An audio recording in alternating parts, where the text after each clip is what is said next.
Hey there, I'm back, and I have another quick message to share with you about something that we talked about in my group, one of my groups last week, and that was about how to let things go. And a lot of people notice that they're stuck in this pain that they create for themselves in their own heads because they're having a hard time letting go of something that happened or something that they felt like they contributed to, or they just feel plain old guilty about it. Um, and one of the themes I notice in the late part of the spring when people are celebrating Mother's Day and Father's Day, that there tends to be a lot of expectations that they have for other people and themselves, and old feelings about how they showed up or how people showed up for them.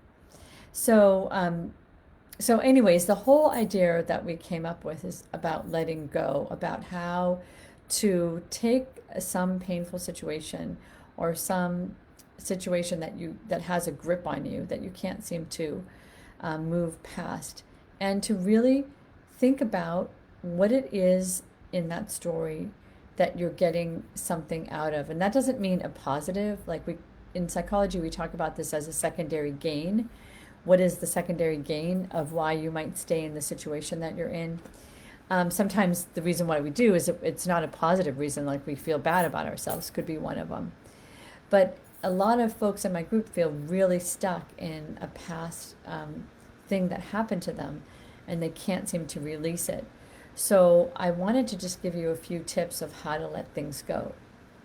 So one of them is you might have to rewrite the story about what happened to you. And I'm not talking about an arrogant story where you have no responsibility and it was all just a one-sided affair. I'm talking about a story where you could talk about maybe the things that were really painful or how you felt like you contributed to a situation, but also making sure that you stick up for yourself, that you allow to have your feelings fully about the situation, and that you're allowed to also acknowledge what hurt you and what was painful to you about the situation. So that's one part.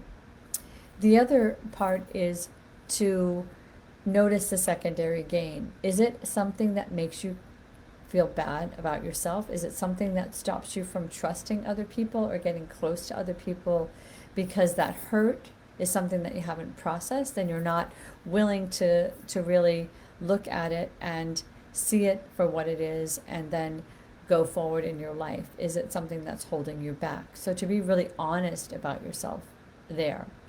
And I remember hearing a friend of mine who goes to Al Anon talk to me about this whole idea this week, that when she gets feeling bad about herself, then sometimes she goes into this pity party about herself, and that no excuse is really valid. That actually, when you are trying to let go of something, that you look at your responsibility in it and you figure out what the corrective mode of operation is, whether it's like to remind yourself like that wasn't your fault and that you did the best you could do, or that that's something that you're going to try to change your position on how you respond, that you take accountability and you talk about what's going to change for you in the future as you move forward. So letting go is an emotional process, but it also is about you looking at what's coming up for you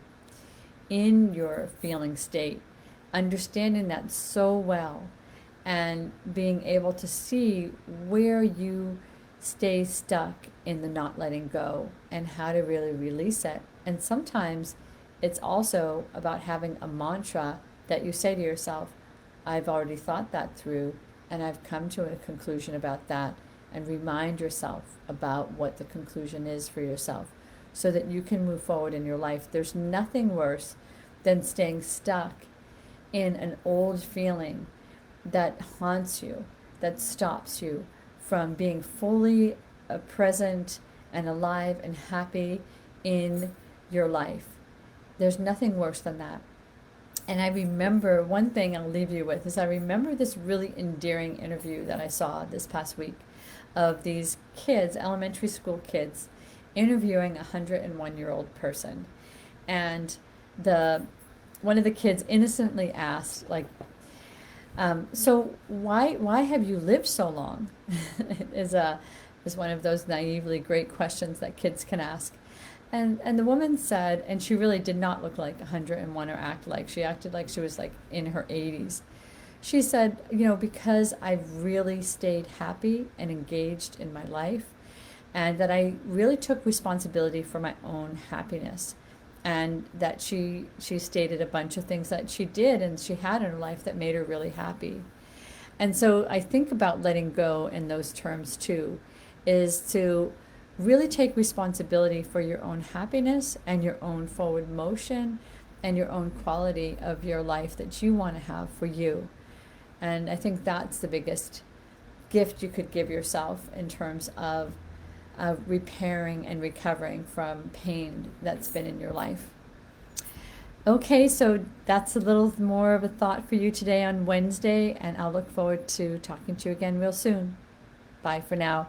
Don't hesitate to leave comments or private message me if you want to continue the conversation in any way. Okay, take care.